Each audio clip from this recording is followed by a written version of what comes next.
достар, бүгін біздің Құран әліппесі сабағымыздың 5-ші сабағы. Бисмилля, біз бастаймыз. Бүгінгі тақырып бізде сукун деп аталады. Бүгінгі тақырып сукун тақырыбы, яғни осы бір тақырыпты өтетін боламыз. Қыздар, сукун дегеніміз, қараңыздар. Міне, мынандай домалақ белгі. Осы домалақ белгі мынандай әріптің үстінде тұрады.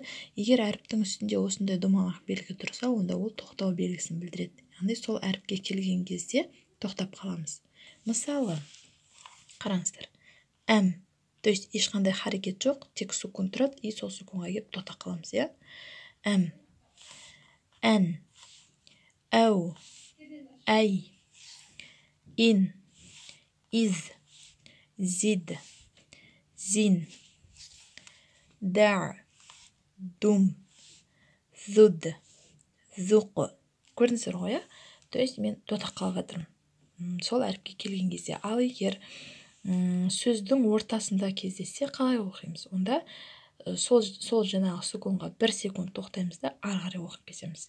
Қазақ тілінде буынға бөлген сияқты ғой. Қазір оқып көрейік. Дур, жу, дәр, су, дәу, су, дәу, ру. Көрдіңіздер ғой, 1 секунд қана тоқтап өтіп жатырмын. Ал егер сөздің соңында болса, сол жаңағыдай тоқтап қаламыз, иә?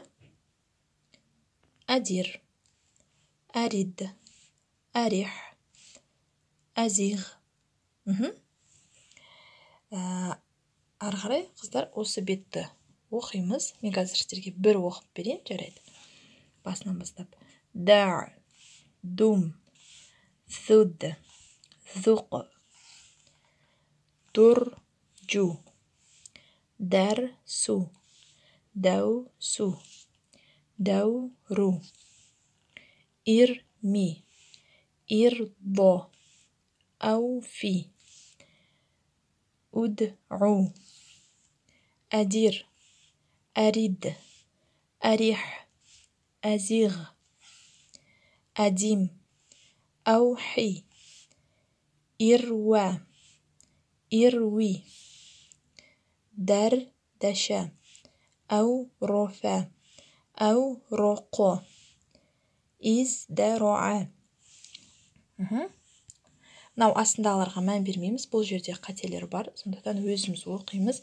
Барынша мен оқығандай оқуға тырысыңыздар. Ал қыздар, сәттілік. Тек осы бетті ғана өтеміз, жақсы ма? Келесіде иншалла жаңа тақырып.